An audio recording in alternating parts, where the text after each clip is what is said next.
Ladies and gentlemen, welcome aboard the TV Pilot's License Flight number 27 with service to Seattle, Washington and the world-famous Seattle Grace Mercy West Hospital. We ask that you please fasten your headphones at this time, secure your podcasting device, and remember that if you need help from one of our flight attendants, please take a moment to think to yourself, are you or someone around you going to die? If the answer is no, just leave us alone. Let us sleep. And I don't know, read a magazine or something. You're a fucking adult. Welcome to the TV Pilot's License. My name is Jeff Purvis, joined by Max Singer and Rich Inman. How you boys doing today? Ooh, candy is candy. Yeah, I'm excited for some Pacific Northwest hospital drama. Well, for this week, we are talking about, a show that's coming up on 19 years of being on the air in Grey's Anatomy. Sort of wild. It's now in college. Yeah, it now can be drafted, so Wow. watch out. Oh, way worse. Way worse. Way worse. I'm actually excited. This is the first episode we've done of an on-the-air show. Yeah, it's Is a it little really? bit. Yeah, it's a little bit different. Wait, when did the OC end? I mean, in my heart, never, but in reality, 2007. Oh no. Gentlemen, we are dipping our toes into the medical field for the first time. And I see that we have a distractingly new, good-looking resident to help us find our way through our own ineptitude. Our guest this week is a writer, actor, and podcaster, and would like our audience to know that they are not a doctor, no matter how many episodes of Grey's Anatomy they have watched. She is currently a writer for iCarly, which you can find on Paramount Plus, and will be guest starring on American Auto on February 28th, which you can find on NBC. Please make sure to press your call buttons and welcome our returning guest, Korama Danquah. Korama, welcome back. Returning champion. Thank you so much for having me back. I'd just like to clear up two things. One, the show has been on the air so long that it is no longer called Seattle Grace Mercy West Hospital. It's now Gray Sloan Memorial Hospital. Oh my I was God. worried you were That going to is say its like a third name corporate in Yeah, the I was going to say, Something. this is the third name, for sure. And two, I think if you have seen at least 150 episodes of Grey's Anatomy, you are actually a doctor. The Seattle I am Supersonics standing were by a that. team when this show started. The Sonics were a team. That's true? Yes. Oh my God. I like to think that the writers of the show, the producers, are just waiting for the Seattle Supersonics to return, and then they can finally end this show. Shonda Rhimes And- can finally rest. And what's really crazy is that Starbucks didn't exist when they first made this show. Well, for Just some those facts about Seattle. for those of you that are joining us maybe for the first time, maybe to listen to Korama, or maybe the algorithm just picked you up because Meredith Grey will no longer be a regular on the show very soon. Max, do you mind telling the folks what this is all about? Here at TV Pilot's License, we break down and analyze the pilot episodes of some of television's most famous, or in some cases, infamous pilot episodes. We figure out how these shows came to be and how they were originally greenlit, if they're effective pilots and making us want to watch more, and if they can be made today. We've got plenty of episodes wherever you get your podcasts, so go back and listen to TV shows you may love, go find a show you may never have seen before, and if it is your first time flying with us, then welcome aboard. And Rich, what is your question of the week? Yeah, I got inspired by the show. I was not expecting to like it as much as I did. Spoiler alert. You don't trust me? 50-50. This is the You other do have some 50. amazing I did the taste. Glee episode, and then I did this. You know what? Korama is personally responsible for making me a Carly Rae Jepsen fan, so I do thank you for that. I want to know if there's any shows that you guys personally loved, aside from Grey's Anatomy, that you think deserved 18 seasons, or you can watch 18 seasons full of that show and not get tired. Oh my God, I think you broke me for a little bit. Should I have prepped you guys with this one? I mean, I will just call out a couple that I truly think are fantastic. Brooklyn Nine-Nine is one. I think that Brooklyn Nine-Nine does a... If Still you watch going, I wish. No? Yeah, they ended very recently, but Oh. it's one of those shows that, and I'll just keep to this, it's one of those shows that did, I think, a very good job of speaking to things that were going on in the news without feeling like they had to be the super serious person in the room, but still bring a little bit of levity and humor to it. Their final season, talking about corruption within police unions while also talking about Black Lives Matter, was probably some of the best discussion of that. And I think we need more shows like that rather than certain shows that glorify, or as I like to say, in some cases, are masturbatory of some of our service members, which is You can say Law and Order. you know. You can say it. But then he has to specify which one, and there's like 30 of them. Yeah, All of and them. I mean, I want our podcast to get picked up by some form of a network, so I'm not going to reference any of them. I'll just say, if you dial your phone for an emergency, there is a certain show that also shares that same number that really, really likes you to think that they are doing the best job Reno possible. 911. Yeah, it's exactly that. So that's my new pilot, 411, where I just give you information. Oh my god, yes. Do you guys remember when we were younger, you used to be able to like call the time? I had to explain this to a child the other day that is there were many ways to use 411, and one of People them have had Jeff clocks. berates local child. one was that you could get directions through 411, which I thought was amazing, and they were like, Wow. "What about Google Maps?" And I was like, "That was not a thing. Like you had to We print barely had Google Images. you had to back in print the it day. out by a MapQuest." MapQuest. Max, what about you? So any show that goes for as long as Grey's Anatomy has, you're going to have peaks and valleys. You're going to jump the shark, wrestle the shark, get back out of the water, find dry land, get your footing again. Listen, there's going to be bad streaks, there's going to be good streaks. A show that I think could navigate that, having had some lows but having some incredible highs, is 30 Rock, another 30-minute sitcom. I think if you look at, 30 Rock being a parallel to Saturday Night Live, the ups and downs that SNL has really had, the way it's had to evolve as a show, the types of humor it's brought in, I think that 30 Rock could continue to go along those lines.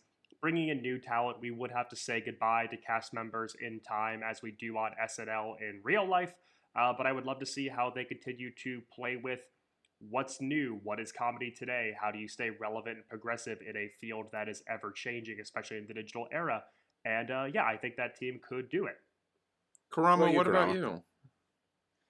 So you might have seen my facing, because I'm struggling. Because I feel like even the shows that I think were gone too soon that I love, I feel would not last after 18 seasons. And some of the shows that I love the most in the world, I think actually ended right at the right time. So like Jane the Virgin, I think that's a perfect show. Yeah. It's a perfect show. Crazy Ex-Girlfriend, another one that ended exactly the way it should have ended. But this is going to be a crazy answer.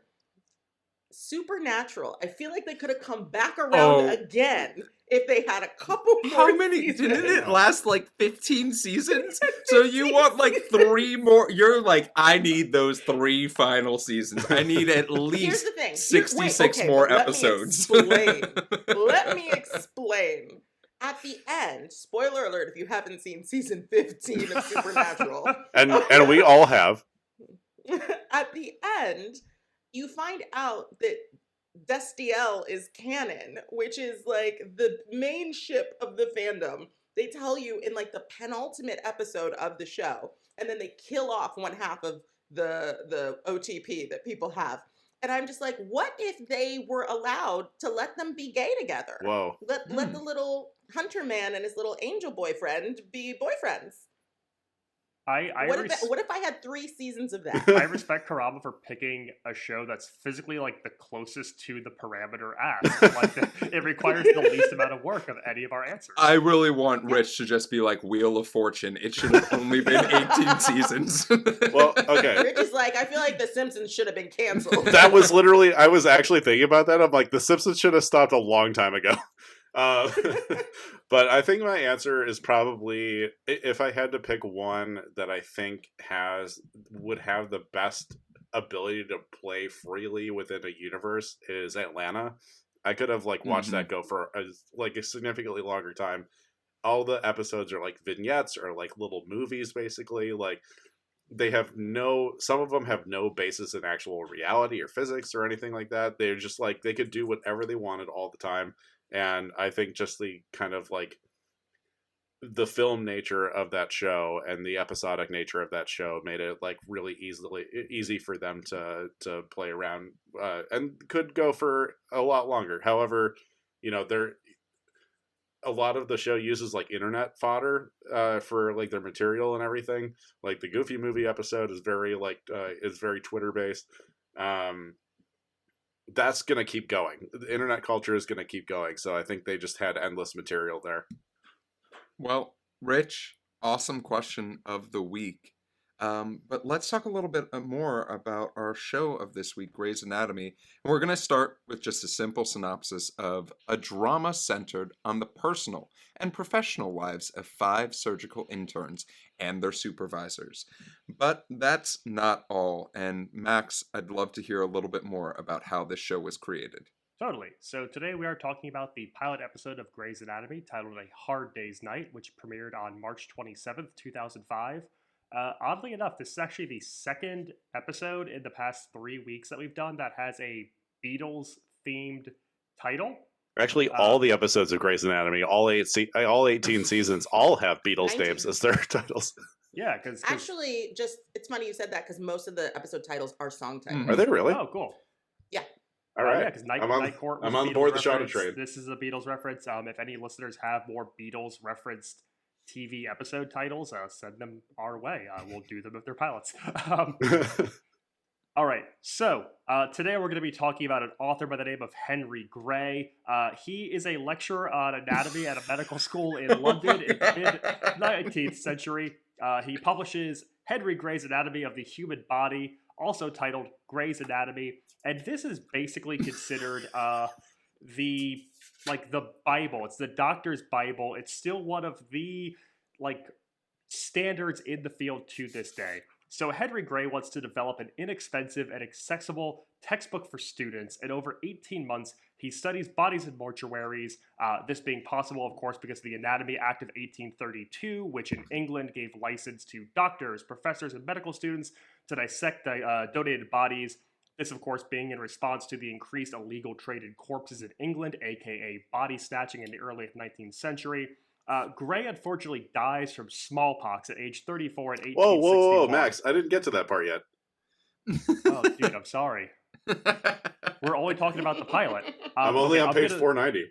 I'm gonna skip ahead 140 years now, if that's cool. So Shonda Rhimes, we know her now as the producing and writing force behind the empire that is ShondaLand. She is one of the biggest producers in TV working right now. You flip on a channel and the odds are you're finding something done by Shonda Rhimes. So she gets her MFA from USC School of Cinematic Arts, where she graduates top of her class and earns the Gary Rosenberg Writing Fellowship. She works as a research director on the Peabody Award-winning and Academy Award-nominated documentary Hank Aaron, Chasing the Dream in 1995. And from some of her connections here, she starts to really build her way in Hollywood pretty quickly. She writes and directs a short film called Blossoms and Veils that stars Jada Pinkett Smith, Omar Epps, Jeffrey Wright, and CCH Pounder, with Will Smith serving as a producer on it. And from that short film, she actually has a script of hers called When Willows Touch, with Will Smith and Jada Pinkett Smith as producers on it. Unfortunately, all of the funding gets pulled by Miramax after Omar Epps drops out of production. One of those situations where it's a bummer at the time, but the work keeps coming in for her. She does sell a rom-com script to New Line called Human Seeking Same, which unfortunately never gets made as well. But that script starts getting a lot of attention on her as a writer. So in 1999 for HBO, she writes the biopic introducing Dorothy Dandridge, which earns Halle Berry a Golden Globe. From introducing Dorothy Dandridge, she gets hired to write perhaps the biggest achievement of her career, a little independent piece of cinema that you may know, as the movie Crossroads, starring Britney Spears. I had literally no idea she wrote that until today. So she writes Crossroads and Princess Diaries 2 Royal Engagement, because get your checks. And at this time, she also sells her first TV pilot to ABC. Grey's Anatomy was actually not her first foray with the network. In early 2003, she sells ABC a show about, quote, sexy globetrotting war correspondents. However, if you think what might have happened during part of pilot season in 2003, the U.S. invaded Iraq. Oh, no. Give me my Shonda, sexy how could you? Tom Brokaw pilot. This is- I want sexy I'm gonna Tom drop Brokaw. one of the most Hollywood brained quotes of all time. This is from Shonda Rhimes' production partner, Betsy Beers, which is, she did a great job, but the war put a damper on it. Oh my God. Is the most Which, you know what? way. The Chicago White Sox had a great season in 1943, and I thought the same thing. But luckily for Shonda Rhimes, ABC then approaches her to do what they call a sexy medical drama that they want to pair with its other new hit ensemble dramas, Desperate Housewives and Lost. I've learned from studying Shonda Rhimes that writing pilots is kind of like shopping at Spirit Halloween. Like, you can make any profession sexy if you try hard enough. Like, that's the ABC way. Like, we want sexy war journalists. We want sexy doctors. But yeah, they were sort of at the forefront of this drama and primetime soap revitalization in 04-05, and they were able to slate Grey's Anatomy in as a mid-season replacement in March of 05, and the rest is still history. Still going. Well, Still going. are you guys ready to And talk will forever. about? Well, please no. I just want to check really quick. I'm just because I wasn't familiar. Do I have to also watch Station 19 to understand the episode we're going to talk about today?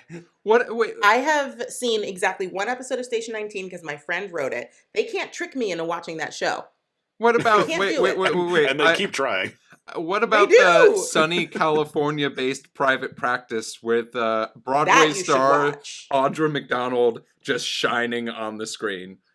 Because I have Yes, watched private almost practice. every single one of those episodes. All right, It's good shit. let's talk a little bit about Grey's Anatomy in this pilot, and I am going to start things off with a quote. The game. They say a person either has what it takes to play or they don't. My mother was one of the greats. Me, on the other hand, I'm kind of screwed. And from there, we see Patrick Dempsey's ass, and I've never been more excited. The opening of this pilot is bonkers, of just two people who've come from a one-night stand. We meet Ellen Pompeo's Meredith Grey, and we meet just a man named Derek, played by Patrick Dempsey. And how can you not fall in love with the chemistry they have at the I beginning thought of for this? sure I was going to hear, you might be wondering how I got in this situation from scratch. Yeah, that is. I mean, if Shonda is gonna write a script, there's gonna be fucking from the very beginning. There's no chance they're gonna go a single minute without any fucking in the script. No I'm comments. trying to prove you wrong, but I can't. I'm like, Thank you. The sex How scenes to Get in Away with Murder does have a surprise amount of fucking. sex scenes in Princess Diaries too were really just wild as a whole. So raunchy. But from this scene, we sort of get an idea of Meredith as a human being, right? She's very determined. She's an intern. She's an intern. She's focused. Derek was a one-time thing. She has got to go to work because she is going to be late to work. While we have this suave guy who's just wait a minute, we can go again. We can hang out. My name's Derek. All these things. My name's Derek. But then from there we get spoiler alert for those who have never watched this show, we get the most outside shots of Seattle we will ever get in any episode of Grey's Anatomy, because we see Ellen Pompeo drive in her beat up Jeep through the streets of Seattle and the highways of Seattle all the way to Seattle Grace We get what I Mercy like to call West. like the Legally Blonde crane shot, where it's like a car over a bridge, Yeah, Wow. like it's, with like Cool. jangly rock music playing. yeah. From here on So out. Jeff, I am going to correct you just real quick. Oh, go for Because it. at this point, the hospital's just Seattle Grace Oh, Hospital. see, I'm just getting- Pre-merger. Oh yeah, because then Pre-merger. there's oh my god. There are multiple names for the show, as Korama has told us. But we start to meet the main interns and some of the at least one of the residents that is going to be guiding us on this journey as a whole. We have Meredith, whom we've met. We get an idea of the personality sort of when we're in this locker room scene. Christina Yang is sort of the hard ass. Izzy Stevens, there is the rumor that she is a model, played by Katherine Heigl. Christina Yang, played by Sandra Oh. And then we have George O'Malley, who just sort of is there.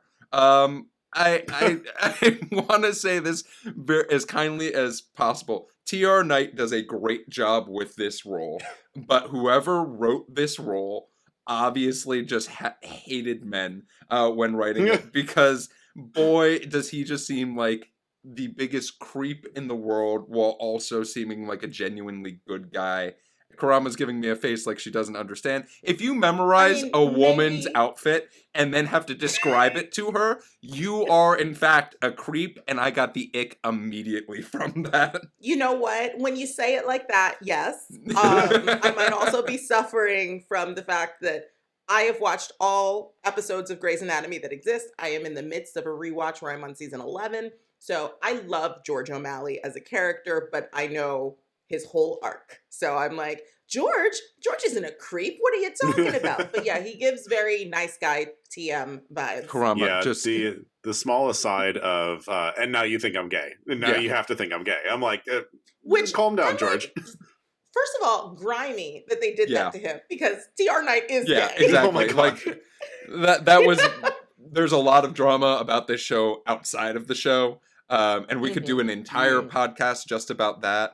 But yeah, like I completely agree with you, Karama. George is a great character in the show, but because But in the pilot, you're right. because this he's is just the creepy. pilot, George is a fucking creep. So- As a pilot though, it's just I love this whole like, all right, like meet the team. You're the interns for this resident. We're gonna get a little bit of your personality all going around the horde. Like everyone's gonna talk just a little bit of shit about one another, and now you're gonna meet your resident who we're all gossiping about while we wait for them to arrive. Yeah. Get all that exposition out of the way real quick. And, whenever you hear someone referred to as the nickname of the Nazi, you start to worry about what type of person that was. And I will just say this. Having known the show, I knew who Miranda Bailey was. But I would say if you see Sandra Wilson and then you hear the term the Nazi, that's not really a good description of how she looks. But then we get this amazing scene of Miranda Bailey's 5 rules as she goes through the hospital. And I have written down each of these rules, but I would like to see from the 3 of you if you have a favorite one of the rules that she mentioned. Karama, I'll start with you because I feel like you have these memorized to heart and might live by a few of them. Maybe. My favorite is that if they wake her up, the patient better not be dead, because then they will have woken her up for nothing. Yes. So you have to wake her up when the patient is almost dead, but not so almost dead that they'll be dead by the time she gets Rule there. number 3 and number 4 right there. I like when I move, you move, because it's just like that. Thank you, Rich. And since Rich got number 2, I'll take number 1. Don't pick up the phone. He's only calling you because he's drunk and alone. So a couple of the other rules were don't bother sucking up. I hate you already. That's not going to change. And number 2, you will answer every page at a run, not a walk, a run. But I felt like this scene did a very good job of just giving us the ideas of here are the rules of this game that has sort of been established, right? You're working 48 hours at a time as an intern. You are doing all of the grunt work including, we get the joke of, oh, how funny is a rectal exam, and when you do them multiple times a day, as well as blood work and all that stuff. And you're sort of a fly on the wall that's expected to know all of the answers as a whole. But then immediately after we know all the rules, we're right into action. There's no, onboarding or anything that you're used to maybe in your corporate job if you're listening. Instead, there's a helicopter on the fucking roof Yep, because someone was at a immediately. beauty pageant and they had a Mm-hmm. seizure and they need help right away Is as that a whole. helipad worthy? Is that helivac worthy? Like, do you? I don't think they're. I think that's like a hospital, like an ambulance, maybe. Like that doesn't seem like. I thought an emergency helicopter was for like if someone gets lost in the woods and has a seizure. Look, you got the helicopter for 3 hours. Are you going to use it or not? Because otherwise, I got to get it back to the Fox lot. We already did the over the bridge shot. Now we got to use it for one more thing. I often question, I'm like, is this a necessary use of the helicopter in the show? Like, there are a lot of times I'm like, is this a necessary use of the helicopter? I'd say It looks so 85% cool, of the though, time, with the whirring. no. Mm-hmm. The It's word. Miss Saigon. It's Miss Saigon. It's very striking. You're like, whoa, that's a helicopter. And it also gives you, I think that it sets up that this is a hospital that is very prestigious, has a lot of money. It's not a rinky-dink hospital. That is true. There's stakes here. Couple of people that we've met along the way that maybe I did not mention. We have met the chief by this point in time, who, just seems like this.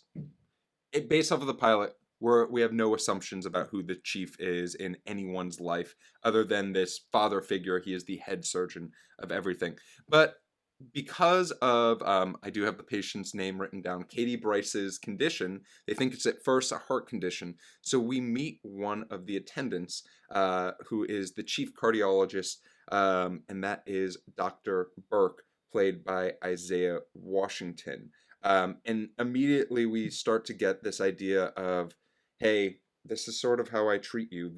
You are scum. I need you to just do tests. There's no pleasantries as a whole. Sort of this superstar-esque ego as a whole throughout it.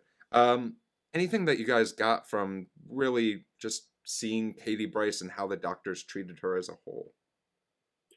I already really like the attending doctors. Like I like that they have established their boundaries very quickly, but they also have left it open for like a lot of teachable moments. Like especially Dr. Bryce's treatment of George as they move forward. Like, yeah, it seems mean, but they're like throwing them kind of like into the action immediately. It is very much a baptism by fire, like that very first day, and they're they already know what they're doing. They already know like how to treat patients. They already know like how to teach interns. This is not their first intern rotation, and yeah, I don't know. I feel like I'm already gonna like those characters based on like the tough love that they can give them, and the same reason I like Dr. Cox from Scrubs. Yeah, two things in this pilot that I really, really love and I think are effective for building its world are, one, we throw you into the fire right away. We're going to see these people in action very early on. We don't get too bogged down in personal details before we're seeing what you want to see, which is like the hospital drama. Like at the end of the day, this is still a medical show. And I also just love that we've set like a time parameter here. Like you are going to watch their first 48 hours. This is one shift, and this is one like 2-day stretch of their lives. So there is like a real framework to it. Something that bothers me though, watching the interns making their rounds, is there's a song called "They" by Gem, which plays in the background. It's like I'm sorry, so sorry. So like very like early 2000s, like pulsing like indie pop song.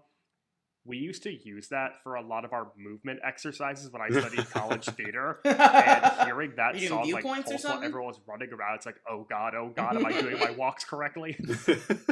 Well, they paid you. You were supposed to be at a run. It's one of the first two rules. Yeah, I'm just like back on like the floor of a classroom doing Suzuki walks across the floor again while this song is pulsing. It was Beautiful. it was such an interesting, like, this was hour one. And during hour one, we start to see that everyone is a little bit, we get to learn a little bit more of the personalities, right? Christina Yang is stocking surgeries, and we find out that the best on-call intern gets the first procedure, and that's sort of this golden prize that they're all going after. Which doesn't sound real. That doesn't sound like a real thing that a hospital would do, right? That seems like kind of crazy, right? Maybe? I don't know. I mean, feel It seems pretty high stakes. I mean, Kurama, you're a doctor. You've watched at least That's 300 or 400 episodes of the show. I have. I've watched You have over 3 400 PhDs episodes worth. of the show. Yeah. Yeah, I'm like Christina Yang. I have a PhD and an MD. I feel from my doctor experience that, like, it kind of makes sense to give them a low stakes procedure that's not like emergent in the same way that like a like triple bypass is or something. Sure. You know, Still almost killed it's him. an appendectomy. And which I will tell you that these interns do much more than an appendectomy is true. without a guiding surgeon. But we also get these scenes of, we learn about, there's really 2 cases that happen in this episode. We have our Katie Bryce, who's sort of a mystery case with her seizures, and then we get this family where there is just a heart bypass procedure that is going to happen. They're going to put him on a bypass machine, clean up his heart, and then put the heart back in. And George uses the phrase, and I just have it marked as "I'm a healer," which I audibly I love that one. groaned and was like, "George, you're the fucking worst." And then we just see all these interns fucking up. Izzy's just doing a bunch of rectal exams, and like a normal like workplace drama, they end up at the lunch table just bitching to each other about how terrible their days are as a whole.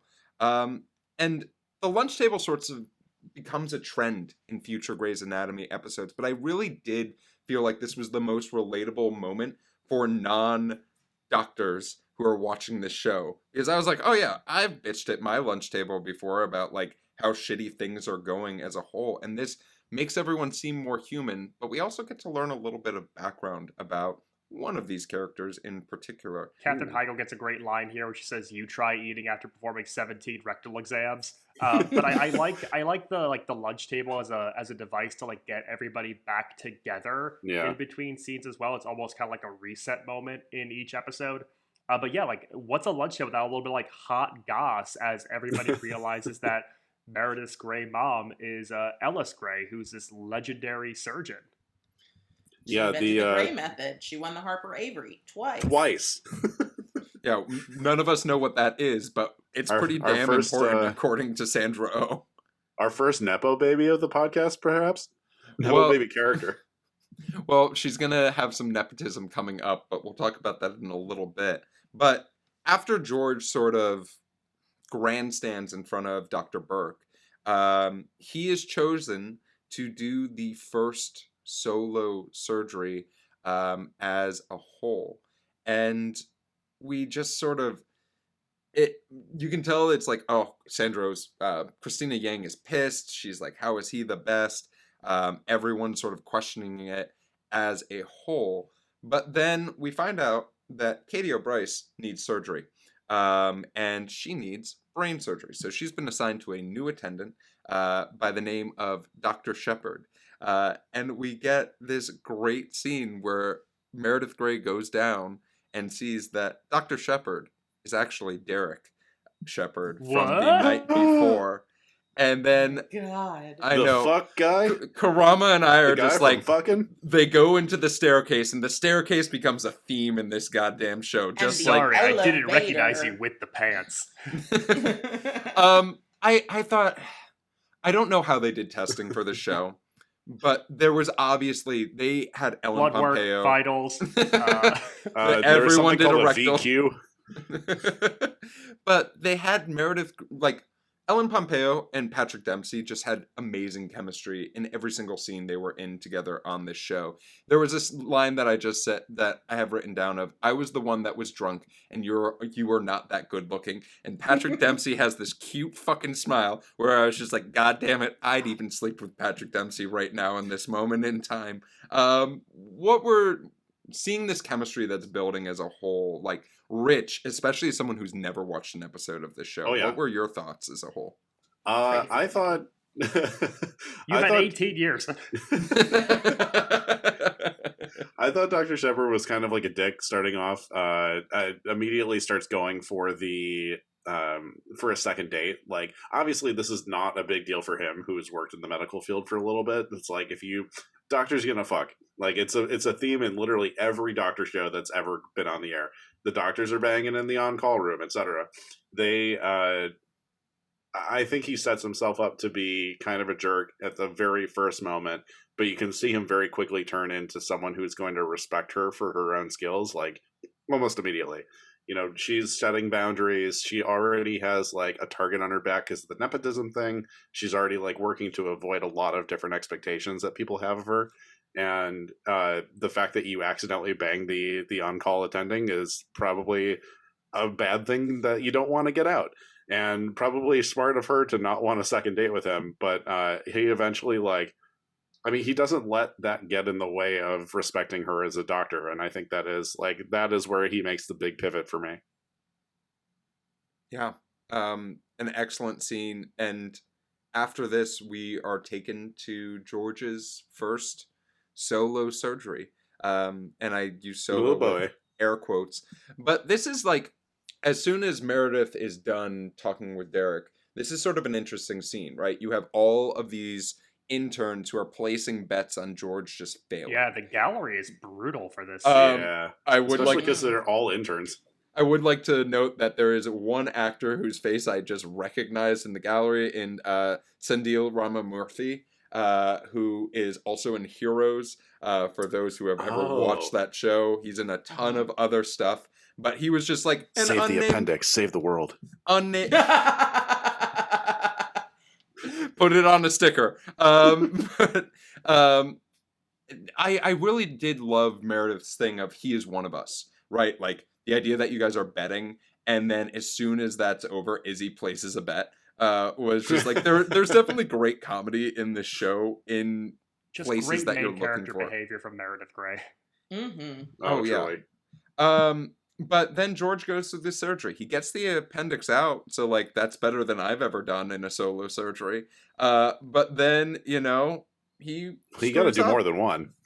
And it was, I don't know about you both, but like I think like a good medical drama, you're watching the surgery and you're in it. You're like, oh shit, like something's gone wrong. Like this is terrifying as a whole. They did such a good job of making Trey Burke sort of this catalyst of just pressure. Like I was gaining anxiety and I was not even the person with the scalpel at the table. Wait, did you just call Isaiah Washington NBA player Trey Burke? Yeah, I was like, isn't it his Trey name Burke? is Preston. It's Preston. Preston Burke, excuse me. Trey Burke played at Michigan when he went to Trey college. Burke beat Victor Oladipo out for the Naismith Trophy in 2013, so that is where I got that. I thought you were speaking French and you were saying he was just very Burke. It was such a very Burke moment. But it was a very Burke moment because Burke was a dick, right? You have this kid who's failing and right in front of you, and he's almost like, okay, I'm gonna let you fail as long as I can possibly let you, and then I will come in and save the day and be the superhero. Well, Burke says that's his MO, though, that every year he picks a guy that he basically is going to use to get everybody else in line, and that's George. And so he's gonna like let him flounder as long as he like under his oath can allow him to flounder before he has to step in. Which is painful to see, especially after everyone applauds him when he passes the scalpel the first time. And I really like that moment. Like you start rooting for George. You see him making the steps to do this surgery. And then when it falls apart, like it's kind of heartbreaking because he just completely freezes under the pressure the second something actually goes wrong. And unfortunately earns the ruthless nickname from the intern gallery of 007 because George now has a license to kill. Yeah, I do like Dr. Burke a lot because he lets people ride with the training wheels off as far as they possibly can, and I think that's extremely important. However, this did not give me any sort of comfort in the medical community or like the next time I have like a surgery that I might need at any point. that they just might let someone who is fresh out of med school fuck up the surgery until I absolutely cannot be fucked up any further because I will die. And I don't know. I mean, it just like made me realize that like, wow. I mean, everyone has to learn somewhere, and you don't want to be the person that they learn on. Yeah, Rich is now no longer supporting learning hospitals. He's only going. No, I am not. to Please, say, please get me out of them. This is TMI, but I went to a teaching hospital for my OBGYN appointment once, Oh, and they were like, "Hey, can this intern basically do your pelvic exam?" So then I had to have 2 pelvic exams in a row because the attending still had to also make sure that it was done properly. my God. And I was like, I will never consent to this again. And he was fine. He was great. She was actually rougher. She knows what she's doing. It's like after the first one, it's like, all right, back to 1, reset.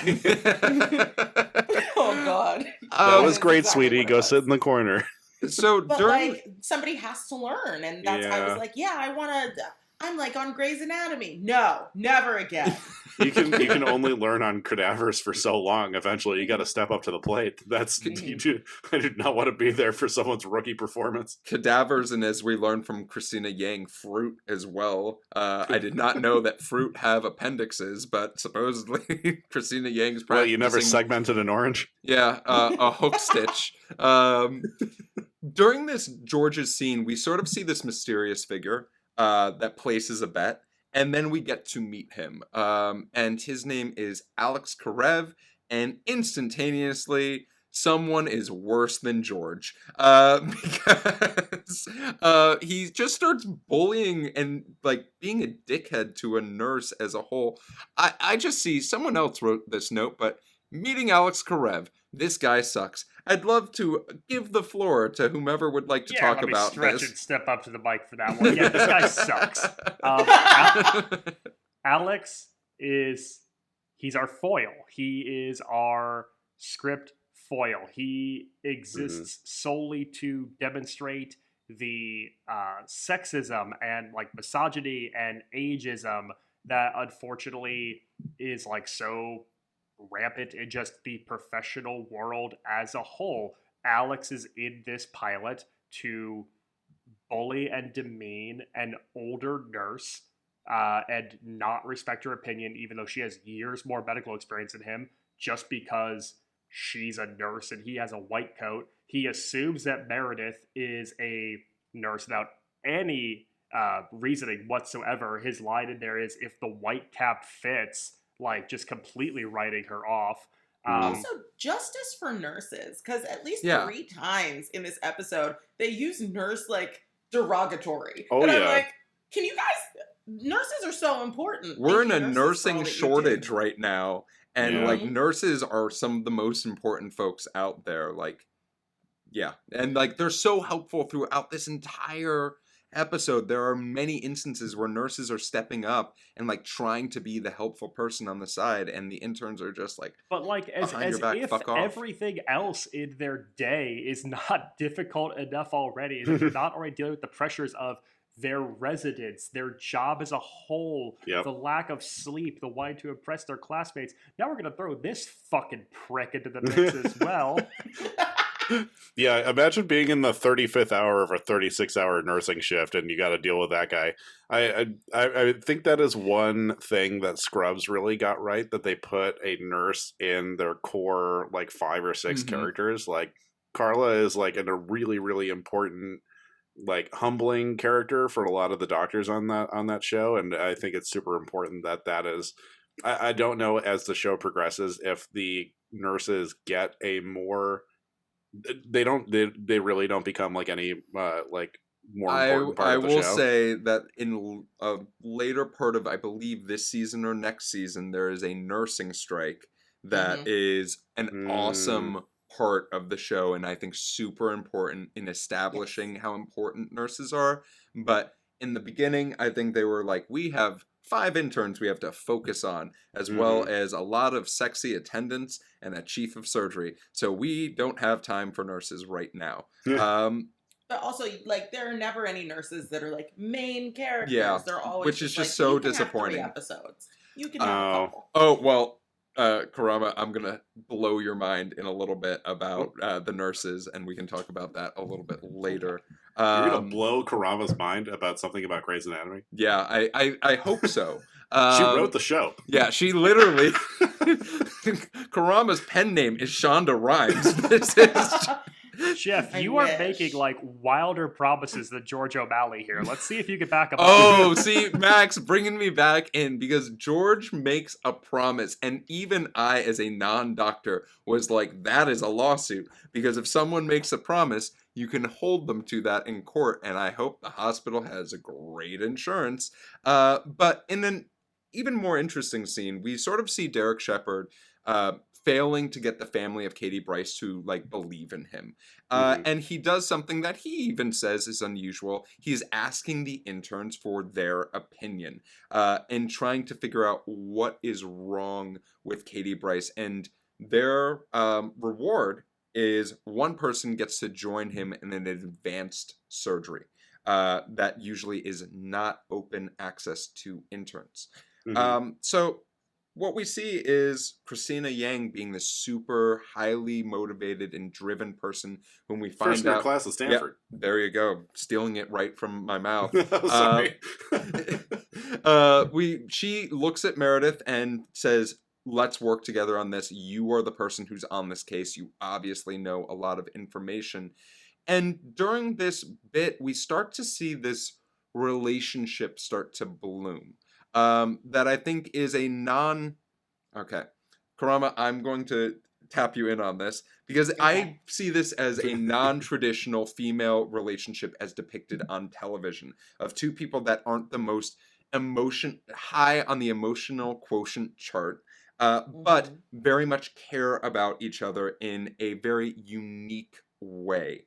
That blooms in later episodes, but in this first one, we start to see this relationship start to build as a whole. I'll say, I feel like it is a typical female friendship, but they are not typical people. They're both kind There we of go. like misanthropic a little bit. Meredith less so than Christina. Christina is not a nice person, but she is arguably one of my favorite people. Also, you don't hear it in this episode, but I think it's important to know, Jewish icon, Christina Yang. Yes. She is Jewish. Jewish Korean icon. Pardon? Yeah. Yeah, Oh she's yeah. Jewish. Oh yeah. It's a Okay. whole bit. There It's is a whole fun bit. little like bit of banter inserted into this though when the two of them, Meredith and Christina, are working in the library where Meredith reveals that her and Derek have had sex previously. And I really like the pacing here where they're like digging into the textbooks and they're like discussing Katie's condition, and then Christina will like ping in like one little question about sex with Derek, and like they'll get like back into like the medical textbooks and back into the studying on the case, and then like ping in one little question there, and like it made me chuckle every single time. I'm just going to go back like maybe a couple minutes in the show because I think Dr. Shepard does something extremely important here and really reveals his own character in that he says a very important phrase to Katie Bryce's family that he doesn't know what's wrong with her. It's okay. That is like showing that if you're mature in this particular job, like it's okay to say, I don't know yet. And that is really like, I think a lot of people get caught up in having to know everything. And that's probably like an ego thing with doctors, or like making sure that you feel like you are still the authority figure by basically lying that you know, or like making up that you know everything. And I think that scene is actually pretty important for why I think he is actually going to be a good character moving forward. I don't know if that's actually true. It's fairly refreshing when you think about it because like in a world where there's a lot of medical dramas right now or medical shows where like everyone knows everything and you're able to diagnose it in it. House. Famously still on House. I was also thinking of shows like The Resident or The Good Doctor where you instantly know, and like instead of like trying to figure it out, they screw up and then they're like, oh, it's not that, it's this, in a very House-esque manner. It's like a superhuman quality instead of being like realistic human beings. They're real people. And like I think this is also one of the shows like later on that shows like this hospital acts like a real hospital where they're trying to figure out shit, like by doing medical trials and clinical trials and research, because no one has the answer for everything. Like, I forget what show it was, but they were like, we cured diabetes, and it was like, then share the answer with us, please. We've been looking for the answer for this forever, and you just said you cured it? Like, what the fuck is happening right now? It's that's actually that person who bought Twitter Blue and said that insulin was free now. They wrote that episode of whatever show it was. They're like, we cured diabetes. We did it, you guys. And Now then Chicago Med or whatever. Has to and deal then with those Kylie Jenner organizations. walked across the street and gave the cure to diabetes to everyone else. Oh, thank God. Kendall cured racism. Kylie cured diabetes.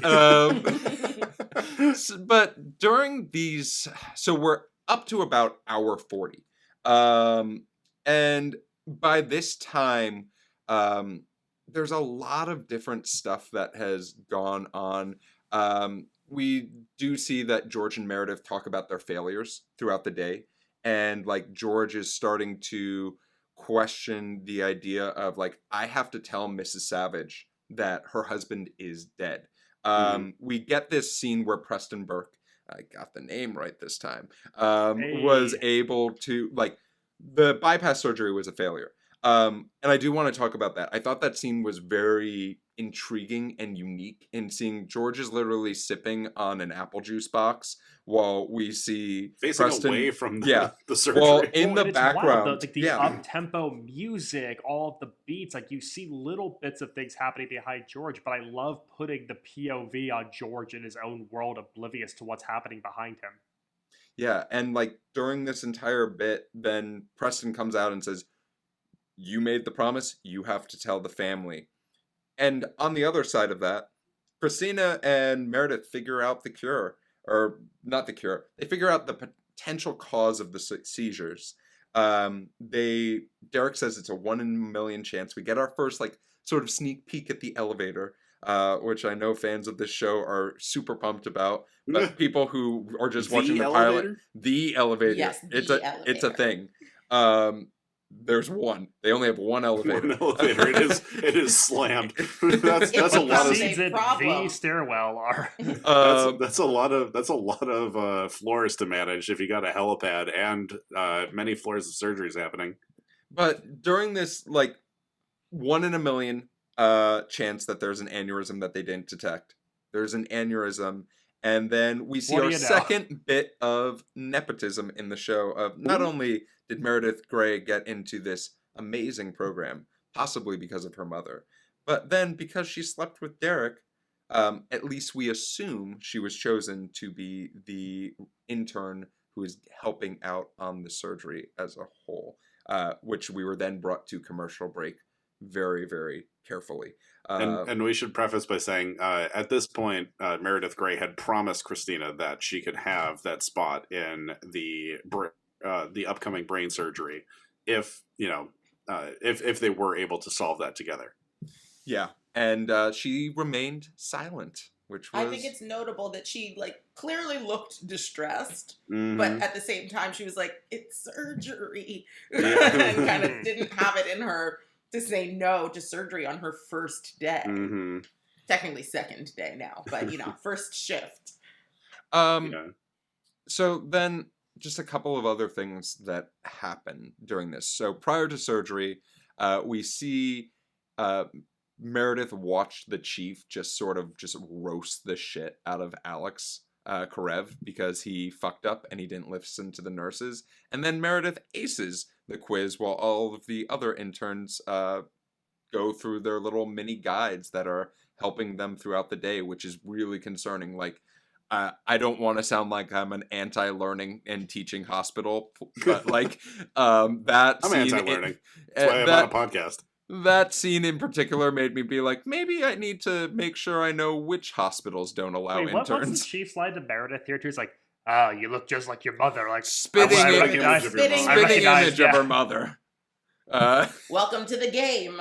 Yeah, second mention of the game, and like I thought it was going to be more of a thing based off of that Nope. first quote. Nope, we only It get never one gets other mentioned mention again in 19 years. So then we get this other quote, or we get our surgery, our advanced surgery, where we're taking out this aneurysm. Derek says the line, "It's a beautiful night to save lives. Let's have some fun." And then we get this Meredith Grey outro monologue that's guiding us throughout Derek's surgery, which is not without its problems. We don't get the music that we normally would to tell us, hey, everything's tense. Instead, we watch Patrick Dempsey give this performance without speaking of, hey, shit's going bad in the surgery, and then they're able to figure it out. To which they leave the surgery, and it was at least we can assume, a success as a whole, as Meredith has reached hour 48 of her shift, exhausted, sitting on a bench outside of the OR. No, okay. It's interesting that you mentioned the no music thing. Is that, like, I know in other shows, the showrunners or writers will leave clues of like how something is going to go based on like, you know, they use specific music. They like use they just get into patterns where people can kind of guess what's going to happen. Is that a recurring thing in Grey's Anatomy too, where it's like things are going to be fine if there's no music and there's just talking over it? So I would actually say, No, and this is a things super, normally get way worse. This is a super unique instance. Like, this is the Okay. one episode of this show where I would say, like, I'm going to use the Sex and the City thing. Music is a character here on Wow. Sex Music and... is a character. Wow. Here, And the main character in the music cast is chasing cars by Snow Patrol. it is... There are at Which least they use 6 in every versions. single episode. There are 6 versions of that song that appear in the course of the 19 seasons that I've Holy watched so crap. far, Yeah. I believe. And it's definitely, like, there's a lot of jokes about, like, how, oh, you have a song, you want it to be a hit, turn it into the folk version of the song, and it's going to be on Grey's Anatomy, and people are going to eat that shit up. I think it's worth Mhm. noting, though, 'cause we talked about this too with the OC episode, how it's like these shows that are coming out with the birth of like the streaming era and iTunes and iPods. And so now it's like the first time where you could go and you could find that single song and you can make it yours all the time. Obviously, like the theme song to this one of these early seasons, Portions for Foxes by Rilo Kiley, is a bop. You know, these shows are going to have these like hits spawned off them because people just want to find out what the song from Grey's Anatomy that week was. Well, this is also where you get the moment of Katherine Heigl's character not waking up the attending doctor because if she just lays here, would you lie with me? Boo. Boo. I had to wait for so long. So, a couple of things that happen at hour 48, so we can just resolve as a whole.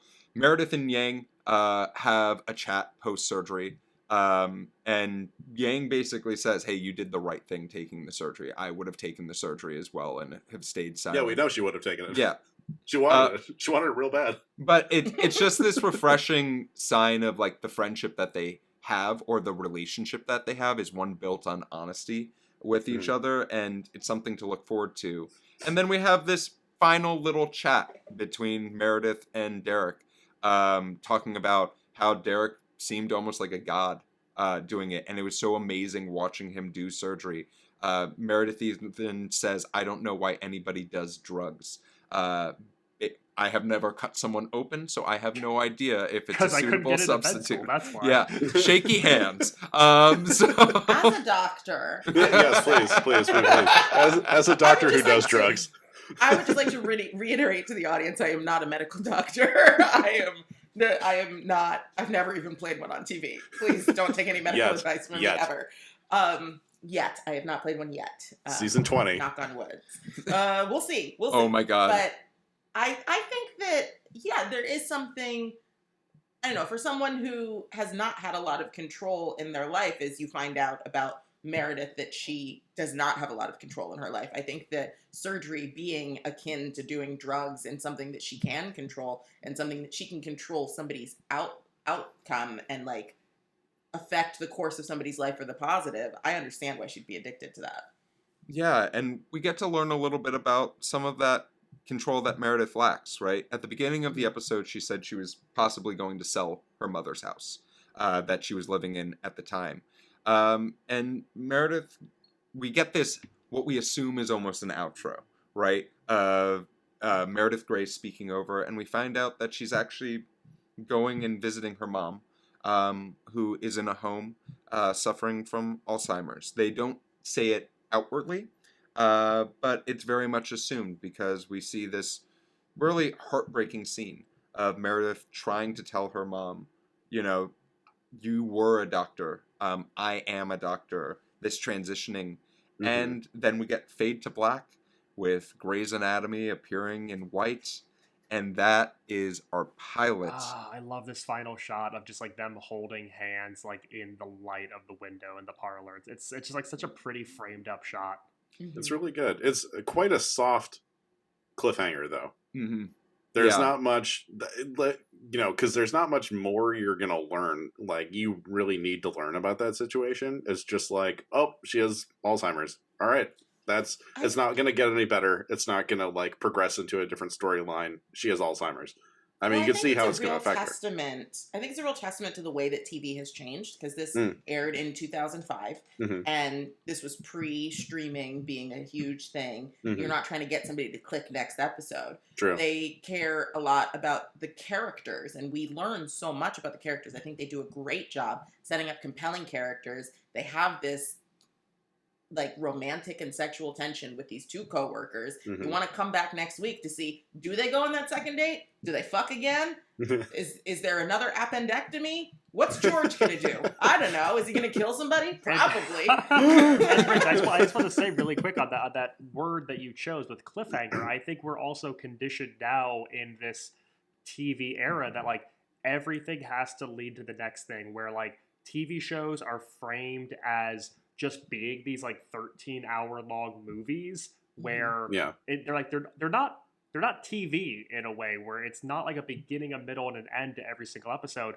And I love that this episode begins and ends with the VO choice. And I love that it feels like we're kind of closing that back cover. We're ending this episode. And I think that's also why this show has been so effective as like, we'll talk about this in Legacy, but like as a syndicated series, because like you could just watch an episode. Yeah. You could just watch it and it's going to wrap up its story and it's going to end, and then you can go on to another random one. You can jump around. You can go on with your day. You can do whatever you want. It's not like drawing out details just to eventually get to something in the final Jeff hour. and I are going to say the exact same shit. I know. Korama, you go first. I will say that quality does evolve. Yes, thank you. And it does become this sort of like disaster salad on the show. Disaster porn. There's just so much disaster porn that happens in this show, and you're just like, so I have heard wild tell shit of a flying vehicle crashing into the hospital at some point, and that being a plot line. That's when I think they probably should have taken a step back. The cast? Yes, that's it was a exactly crossover. Let's not talk too much about the bad things that happen, because I have a little game. Yeah, so for later. Before we do that, a couple of things that I'd love to hear from you both, or you all, excuse me, are were there any things we loved about this pilot that we didn't talk about, or that you'd like to shine a light on a little bit more? Ooh, that's a great question. I am excited for a lot more of the interns. I'm sure will develop characteristics of their own. I'm excited for so much more of the attending physicians. They all have like their own unique traits and their own like way of teaching and everything like that. I am excited for them to be more involved. But this made me very worried about George's character as a whole. Like, it seemed like he was not going to make it, period. And I think you thought he was just getting fired day one, just like, well, out. I mean, I can't remember the exact statistics that they gave in the beginning, where it's like five people won't make it, 7 people will have breakdowes or whatever, etc. 2 people will be asked to leave, and yes. then 8 people will switch to an easier specialty. Downgrade their specialty. He gives this one line of like, I can't think of one reason I want to be a surgeon. I can think of 1,000 reasons I want to quit. I'm like, this is like, I can't imagine the heartbreak of dealing with that after going through 4 or 5 years of med school to lead up to this point. That sounds. I care so much about George O'Malley. Oh, I can't. I love George so much, and He's I not feel on like- the show anymore. I miss him. Justice for a bumbling character in a surgery show. Yeah, why not? He Max- has an arc. They we all need a have rube. really. Oh, no, they all go. have really beautiful arcs. I Yeah. think that, like, knowing where it goes and seeing where they all started, Yeah. I think that's the thing that I want to say. Two things I want to say. The first thing is, I think that they make a really good point to show where everybody's at, but also there's space for them to grow. And I think they sort of show that even with Christina being mad and sort of blurting out that Meredith had sex with Derek in front of Izzy, but then later saying, you know, like, it was a good surgery. You did a good job. Mhm. We don't have to do that thing where I say Yeah. something, then you say something, and then we feel. So I think that it shows like a little moment of her being generous and being empathetic, but then going back to sort of this sort of more closed off person. A little self-awareness for the genre too, which I thought was promising. Max, what Yeah. about And then you? the second thing I wanted Korama, to say, go for it. I don't know if you guys know about Magic, but we haven't talked about the fact that their names spell magic. Meredith, Alex, George, Izzy, and Christina. Magic. Oh What? my god. Yeah. Is that my on purpose? Korama just Yes, blew my mind. 100%. So, 100% it's on Korama, purpose. while you're on that, any things that you love that we didn't talk about in this pilot? Yeah, the thing that I just said. Okay, cool. That you That's didn't great. love? Oh, that I didn't love? No, that you did love. Oh, I'm sorry. Oh, I was like, am I going deaf?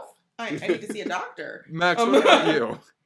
So it's a little bit of a piggyback off of something that Karama mentioned and Rich mentioned earlier. Magic. I love that we see the arcs of characters starting to develop here. Like we see them in their early like infancy stages. Rich made a great point of Derek's line about like he doesn't know what's wrong with Katie, but like he's gonna do his job to figure it out. And that's a great contrast to George just blurting out dumbly like he's gonna be fine. Everything's gonna be like easy peasy. This surgery is gonna rule. And I love just seeing like the rookie and the vet and like how they both handle their family interactions here. So it makes me interested in seeing like where these characters go. Like I had an interest in everybody off the bat. I want George to succeed. I want Izzy to not have her hand stuck up everyone's ass the entire season. Like I want people. Alternatively. I want people to succeed. Katherine Heigl, call me. Leave that woman alone. She's suffered enough. They bring everybody back on that fucking show, and they have not brought her back once since she left. Katherine So- Heigl, have you ever seen a prolapsed anus? Howie Mandel. Yeah, she hit did a him whole up. movie with Seth Rogen. Hey, Hey. So I actually have heard a little bit about that story of like Katherine Heigl like leaving the show and that being like a problem or something like that, and that it could have been rooted in like just the misogyny of how the show was like handled and everything like that. Like they would not have been so like I don't think they would have been so calloused about handling her if she was a man doing the same thing. Like maybe it just would have been swept So under I the think rug if it you was a might male be- actor. There might be two things that you're conflating. Okay. With Katherine Heigl. Both of them Okay. have to do with Katherine Heigl in the mid-2000s. Mm. So one, she was doing an interview where she talked about the movie Knocked Up with Mhm. alleged prolapsed anus Seth Rogen. And she Alleged. said that, you know, the show is kind of, the movie was kind of misogynistic. And she's like, all these men are like children. And then the woman is shown as a nag for trying to like Mhm. get him to the point where he can take care of a child. Mhm. And everybody was like, man, what a fucking bitch. So there's that. And I think that definitely had a lot to do with misogyny. Mm-hmm. And then the other thing is that in, I believe, a magazine interview, Katherine Heigl said that the hours that they worked on Grey's Anatomy were unconscionable. And she Okay. has talked about it since and said that, you know, I kind of still stand by that because they're working like 16, 18-hour they're days a working lot of the time. A lot. They And worked 48 she hours talked- on this pilot. I saw it. She talked about the fact that, because Katherine Heigl has a perspective that other people don't have that are actors on the show, that she was a child actor. Mm. And so she was raised on sets and she was raised Mhm. by crew members. And obviously she had parents too. but Mormon parents, fun fact. But so she spent a lot of time growing up learning about crew members firsthand and meeting crew members and being shaped by crew members. And so she has a very soft spot in her heart for below the line workers, which a lot of actors unfortunately don't in the same way. And so she, when talking about that, was talking about the same issues that they were talking about in 2021 when there was almost an IATSE strike. Yeah. So was she right on both fronts? Quite possibly. Yeah. And she's having not a renaissance, but she's working. She's on Firefly Lane on Netflix. So good for her. And what I would also say is during her time on this show, we'll talk about Legacy in a bit, she was probably one of the most recognized for her performances. And there is something to say when one of your stars is questioning that. And Korama spoke to and the idea that like everyone sort of had a graceful exit off of this show other than Katherine Heigl. Well, I believe there was an instance or an interview where she made a criticism about an Emmy nomination because of the caliber of writing on that season. And I just feel like, you know, unfortunately, if you criticize the people above you, you know, they're probably not going to be that kind to you, whether it's, you know, fair or unfair or deserved. I don't think it is. You know, you start to ruffle feathers with higher ups and they're not going to give you the most graceful exit. All right. So one thing that I will say I loved about this is I know this was a teaching hospital, but also there was the mention that one of the interns was a model. Everyone on this show is a model. Let's just be very honest. I want to go to this hospital and maybe there's some dumb people who might try to kill me, but at least it will be good-looking people trying to kill me. Which leads me... I have to say, over the course of the show, people are like, oh my God, Karev is so hot, Karev is so hot. And I'm like, are we looking at the same man? He's a regular-looking dude. So I will just leave this He gives me white guy facial blindness. Oh my God. Looking at, so Justin Chambers, who plays Alex Karev, is, you know, he has other stuff, but he's really known for this. I originally remember him as the Greek man in The Wedding Planner. Italian. Okay, Italian. Yes, because J-Lo is 100% Italian in that movie. I think about it every day of my fucking life. The Italian. Wait, you telling me she's not? She's one of my favorites. But I will say he is perfectly fine looking for a white guy. But Korama, this brings me to our guest question of the week from your pilot. We started this last week with Secret Life of an American Teenager. But who is the biggest daddy of this episode? Of this episode? I mean, of this episode, Derek Shepherd. I mean, look at it. And then I will allow you to expand yourself to who is the biggest daddy on the show that maybe if folks choose to continue watching this, they can pick. 19 years of daddies and you're making her pick just one? Yep, she only gets one. She has there are a lot of choices. And I will just say... Can I pick... Is the daddy gender neutral?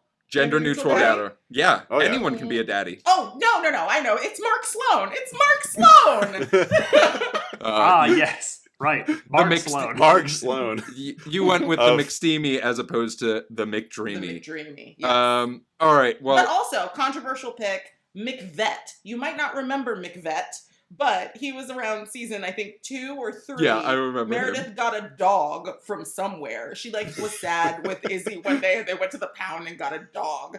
And then she started dating her vet. and gotta find him somewhere. Made fun of her for dating a vet. So I will just say this for my lovely wife, Alex, who is listening. I know who your daddy is. Literally right behind you. Owen Hunt. And I don't trust your wife. I don't trust your wife. Oh my God. I'm so sorry. You need to divorce her immediately. Oh my God, Owen Hunt? Owen Hunt, I literally pray to a God I'm not sure I believe in for them to kill Owen Hunt every season. And I thought they were going to do it season 18. They were so close, and then they didn't. And I just looked him up. He kind of looks like me. I think you should go higher. Hey, Rich, you're doing great, bud. You're doing great. If I was to follow Korama's advice, Alex might be on the market. So who knows? No, I think that Kevin McKidd is very talented, and he's directed a couple of episodes as well. But I hope that he works. And I've tweeted this exact thing. I hope that Kevin McKidd continues to work, but I pray for them to kill Owen Hunt every season. And every season, I am reminded that God cannot or will not hear me. Like, I hate this character. You can write Shonda a letter. I will just end this with Alex. I love you very much. So. Going from things that we loved into Korama really just segued us into things that were wait a minute moments for us. Any wait a minute moments in this pilot as a whole? Korama, go for it. Why is Preston Burke, the chief of cardiothoracic surgery, the attending surgeon on an appendectomy? There also just seems to be a lot of surgeons around in general. Seems like... Yeah. I just realized I said surgeon in general in the same place. Wait, okay, so I have no idea how a hospital works. Are there that many surgeons just running around? Seems like an awful lot of them.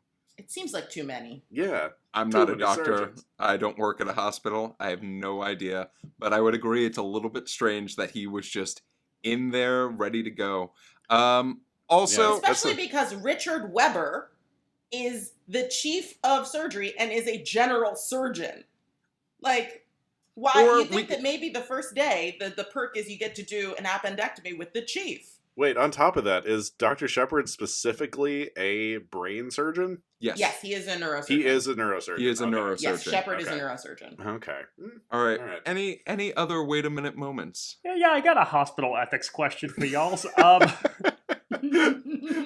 So there's no way that George would be delivering the bad news to Gloria about her husband dying in the OR. In the middle of the lobby. In the lobby by the vending machines. Like, there's no way. That would have absolutely been, like, a private conversation behind closed doors, right? There's no way that just happens in the middle of the floor nonchalantly. I will say, to this day, they continue to let family members know in the waiting room on this show. So I just assume that's how they did it. I've never been in a hospital and had somebody die. Yeah, Max, what I'd love for you to do is just go to your local hospital and just hang out in the waiting room for a little while. Like, just a couple of hours. Ask people what surgeries they're waiting for their loved ones for. And then if you see a doctor come out, and just, like, prepare.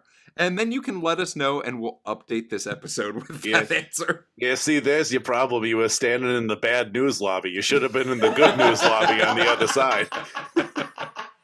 Man, listen, I live near Kaiser. They got a helipad. I can see the whirly birds and hear the bad news all in one night. Oh, could you imagine if they said, like, oh, we have to go up to the helipad, and then it's like, we're going to give you the bad news, but then you get to do one loop around the city in the helicopter. I'm just sneaking through this, like, hospital wearing a white coat that I found, hoping no one has an issue with me. Oh my God. It's Dr. Scholes here. Dr. Scholes is ready. He's prepping for surgery.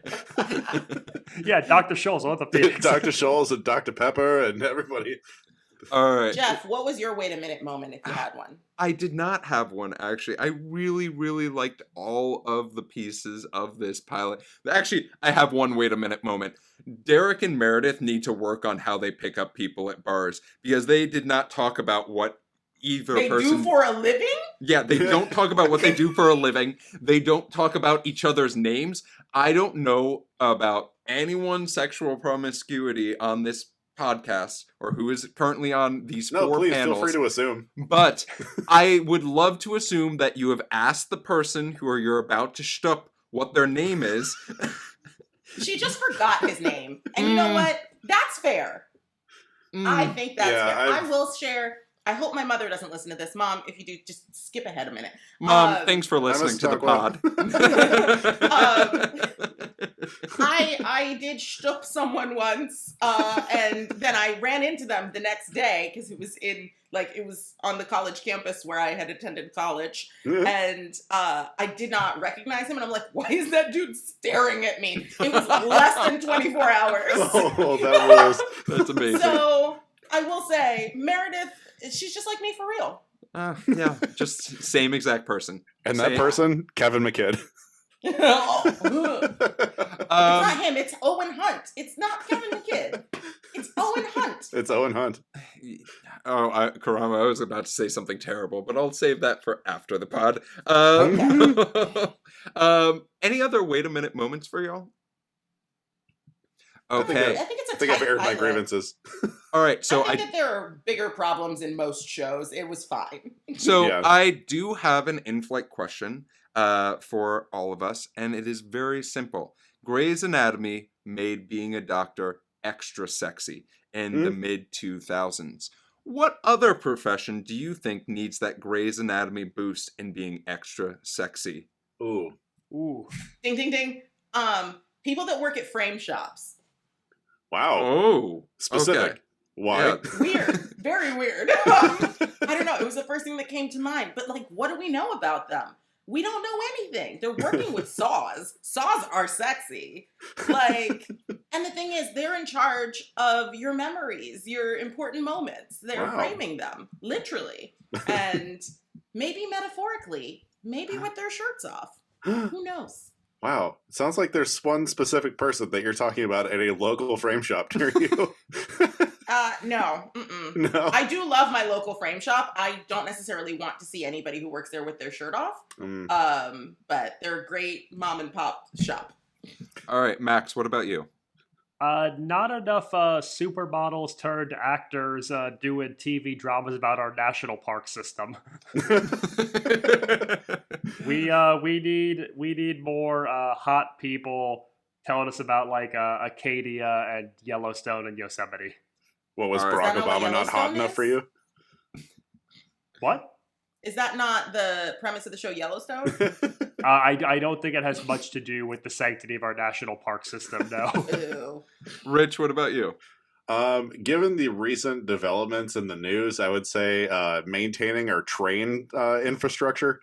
Anyone who's part of anyone who's part of a rail gang, I think would probably be your eyes when I said rail gang. Yeah, that's a questionable name, but I would say anybody who's making sure that trains don't run off the tracks is probably a pretty good, pretty sexy person in my eyes at this particular moment. What about you, Jeff? Awesome. I actually am going to go in a very different direction, Rich. Bespoke suit tailors.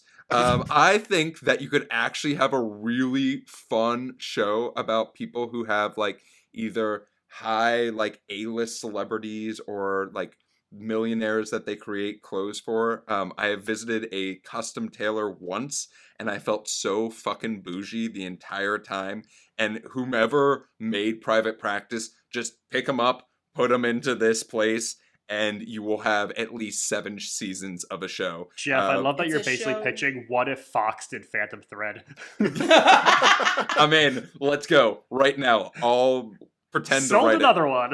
You could easily do RuPaul's Drag King race, and then you got a combination of that plus Flair.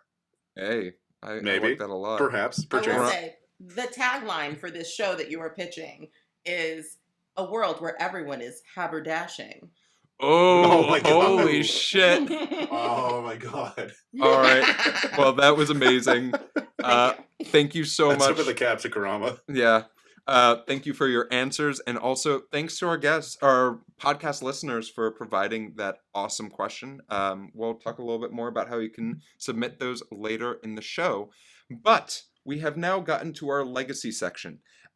This is, as we have said, our first show that we have ever done that is still ongoing. So this is its legacy as of this moment in time. You can currently find this show on Netflix, but it is also syndicated on Lifetime, and you can find every episode as well on ABC if you're looking. For our friends in the UK, top of the morning, you can find this program on That is Disney Irish. Plus. They are no longer listening. Jeff just set back Irish English relations by decades. Oh my god. Oh man, I didn't think this podcast would reignite the troubles. So I just have to say, we're recording this not long after the BAFTAs this year, and they gave The Banshees of Inisherin Best British Film, and Martin McDonagh was like, I think one of the stand-in donkeys might have been British. He did not say that. Yeah. That's So- hilarious. That's beautiful. So there have been 19 seasons of this show and 406 episodes of this show. Long I may she can reign. only say, Jesus Christ, that is wild. That number may be He has different actually depending never on guessed whether or right. not Yeah, he's never this been on the episode. show Now, as of yet. So far, this show's highest rated season was season number 2, which was actually its first full season as a whole. That series season topped out at number 5 in the country, and it was followed closely by season 3, which was at number 7, and season 1 was actually number 8 for that year. So it really was an interesting little twist and turn. It has sort of dropped off in its popularity, but you can only be on top for so long.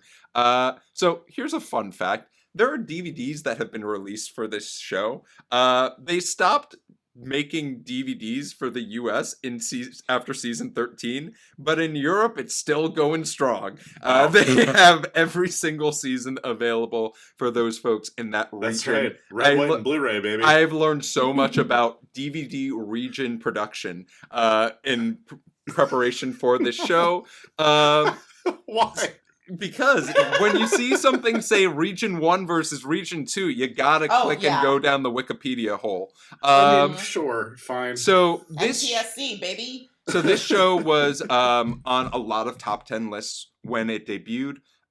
USA Today, New York Times, NPR was on a list as late as 2015. And that was on NPR as the number 7 best TV show to be watching at that time. So fun fact about this show's time that it was on TV. Originally, it was Sundays.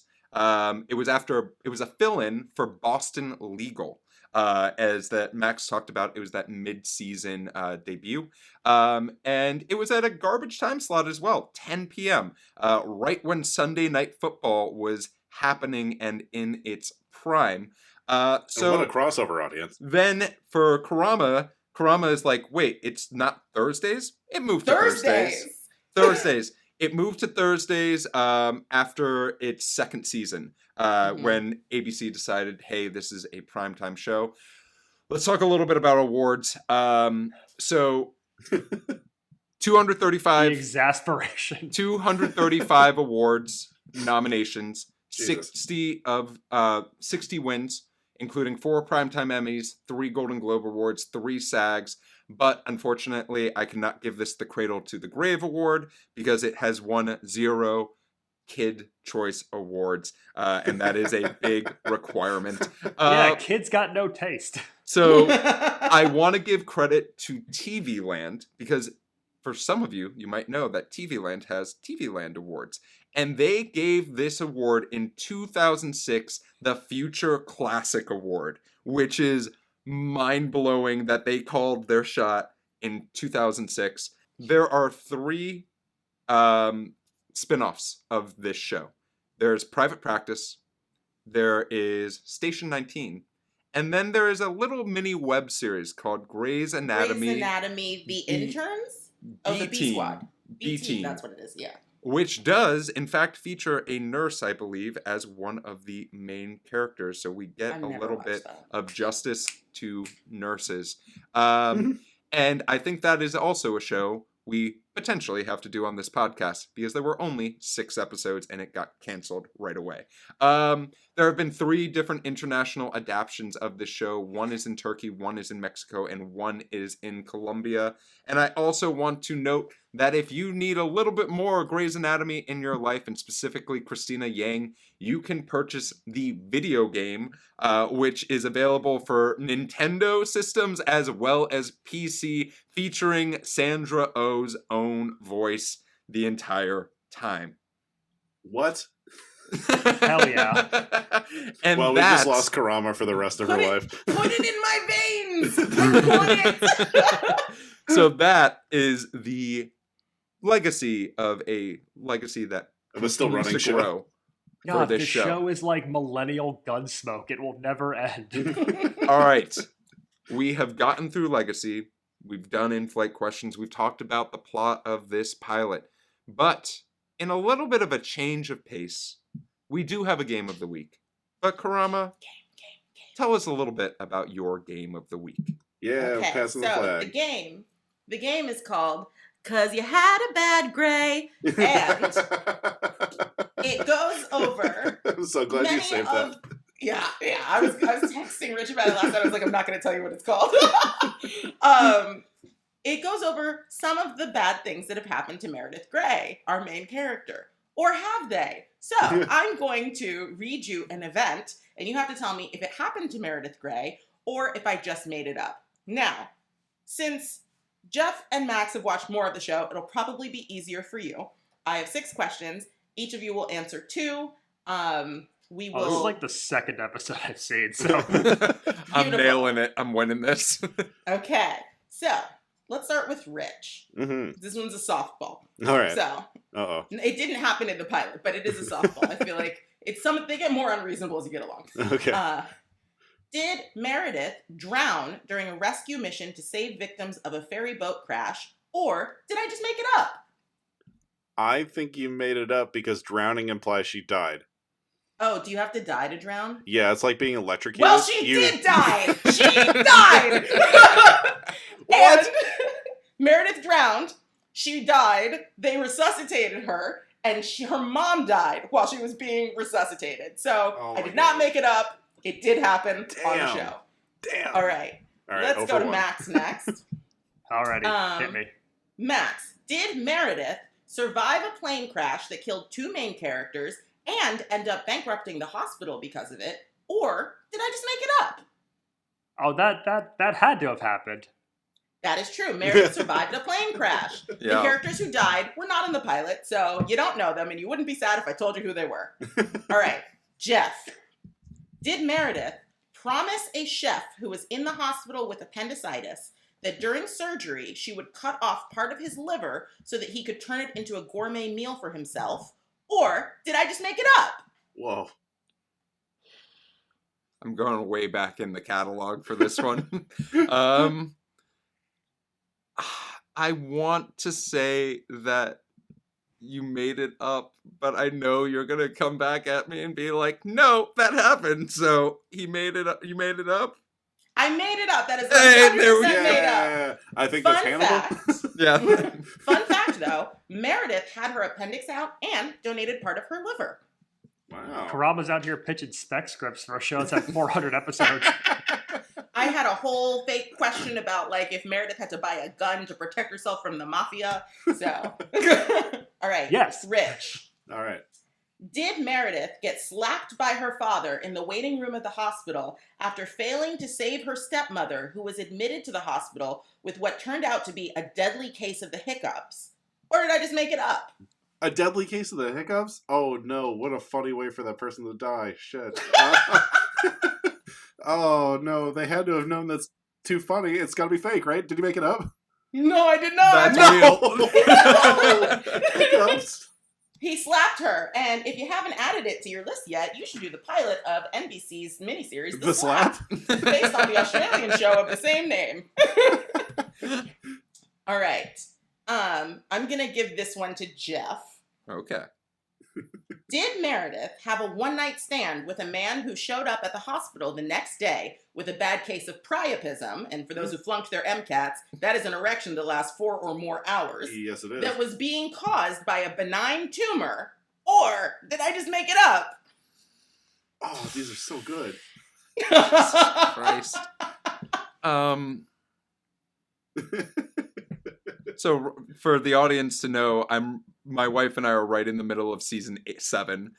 So I'm trying to think through it. Your wife can't help you here, Jeff. I know. I'm going You're to in pod say country now. that this is false. This actually did happen to Meredith during her hoe phase. The guy was tragically earnest and not great at reading the room. And last but not least, Max, take us home. Did Meredith meet, as in for the very first time, not 1, not 2, but 3 different half-sisters while working at the hospital? Or did I make it up? Oh, shit. I'm going to say that is true, that has happened.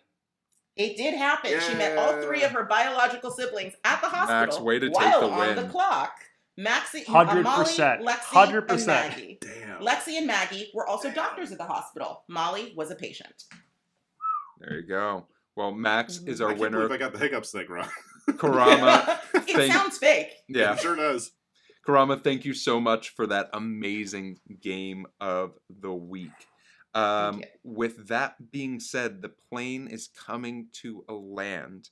And I would like to ask all of you a very different question. One, for Max and Rich, would you keep on watching this show? And Karama, I would like to ask you... Would you stop watching the show? No. Never. Karama, I'd like to ask you, how much longer do you think this show should stay on the air? I want to hear Max and Rich's answers first, and then I will answer that question. Deal. Yeah, I'm watching more of this. This is great. This is such a good Yeah! pilot. Yeah, you did. You did it, Karama. Yeah, I really like this pilot episode. I would absolutely watch more of this show. I said the same thing about Desperate Housewives way back when, too, and I've yet to watch episode 2, but I'm going to do it this time. Hey, don't pull back the curtain. Don't pull back the curtain. We're all watching all these shows. We are so busy watching TV. Okay, so how much longer do I think this show should go or can go? Should What was the go. question?